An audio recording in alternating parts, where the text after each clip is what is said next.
live in a very luxurious fashion.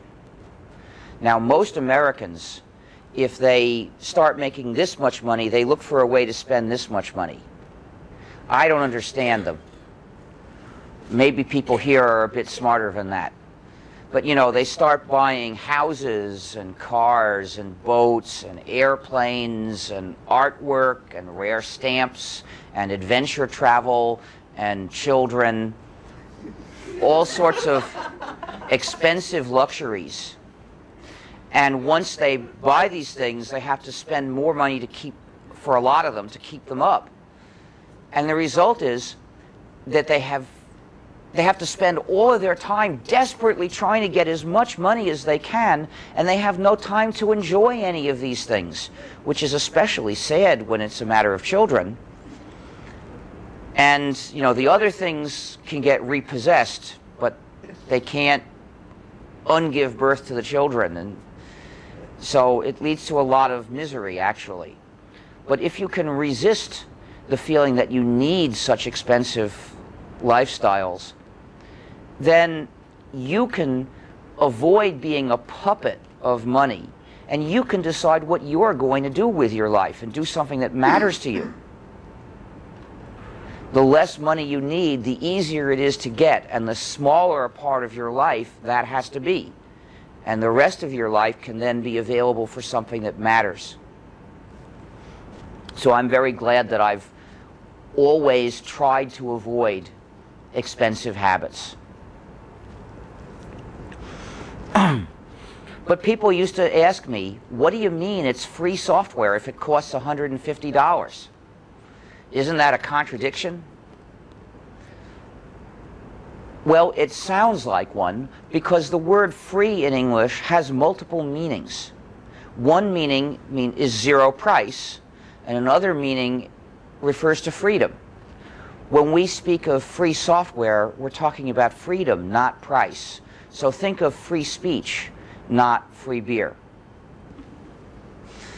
Some of the users got their copies of GNU Emacs from me through the net, and they did not pay me anything. Some got their copies from me on a tape, and they paid me. Others got their copies not from me, but from somebody else who already had a copy. Maybe they paid that somebody else, but they didn't pay me. I don't know if they paid the somebody else because that matter was between them. Nobody had to tell me anything about it. So GNU Emacs was gratis for some users and paid for some users. But it was free software for all the users because all of them had the crucial freedoms that every computer user should have. So at this point, I should tell you the rough definition of free software. Free software is defined in terms of freedom for the user. A program is free software for you if you have 4 essential freedoms.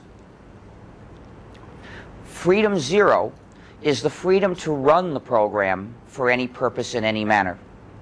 Freedom 1 is the freedom to help yourself by studying the source code to see how it works and what it does, and then changing it to do what you want.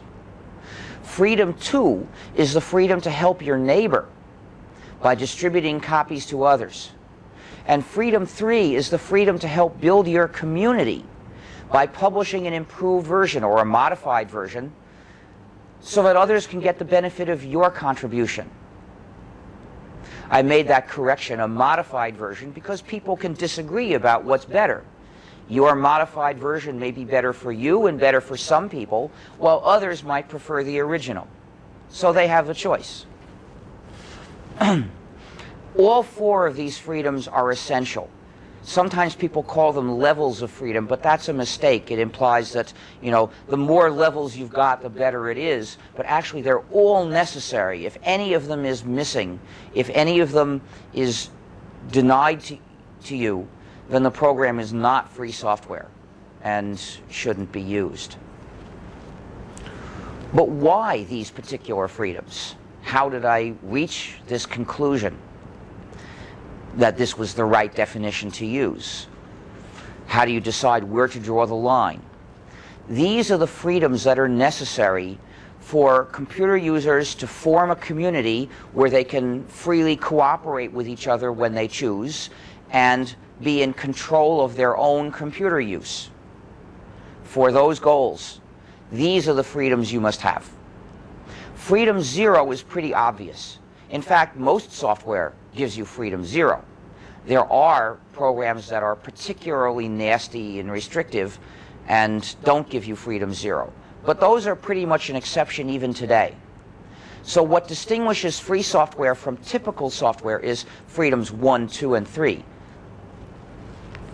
Freedom 2 is the freedom that permits you to live an upright life. It's necessary for basic moral reasons. If you don't have freedom 2, then as soon as your friend comes by and says, "That's nice, could I have a copy?" you are in a moral dilemma. You have to choose between two evils. One evil is break the agreement you made and help your friend, and the other evil is comply with the agreement you made but be a bad neighbor. So you'd have to choose the lesser of these two evils. And the lesser of the two evils is to violate the agreement and help your friend, because your friend presumably deserves to be treated well, whereas whoever imposed an agreement like this on you, trying to divide you from your friend, does not deserve what he wants. So that's the lesser evil, but it's still an evil. And if you recognize this, if you recognize that starting to use this program, which doesn't give you freedom number 2, will lead you eventually to a choice between two evils, you really should refuse to go down that path at all. You should say, "No, I don't want to use this program." Because if you insist on having free software, then when your friend comes and says, "Could I have a copy?" you don't have to choose between two evils. You can openly make a copy for your friend, and you're not violating any agreement you made because you refused to make such an evil agreement.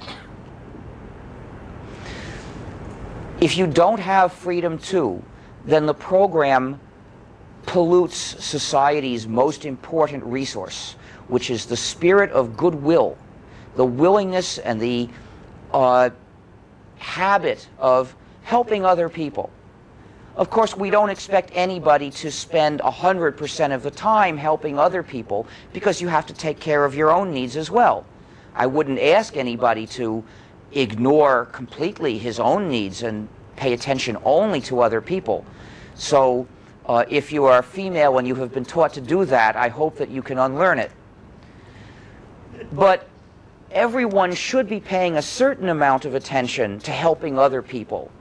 And in society, this particular aspect of human nature is present in various people to varying amounts, but society, by what it teaches people, can increase it or reduce it.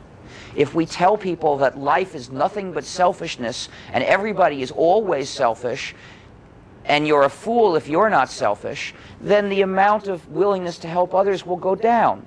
This will happen less often. It will be a smaller part of society. And that means that this resource, the level of this resource, the spirit of goodwill, becomes less.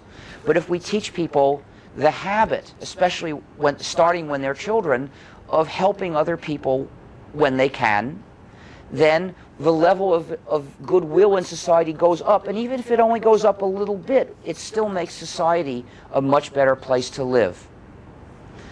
It's no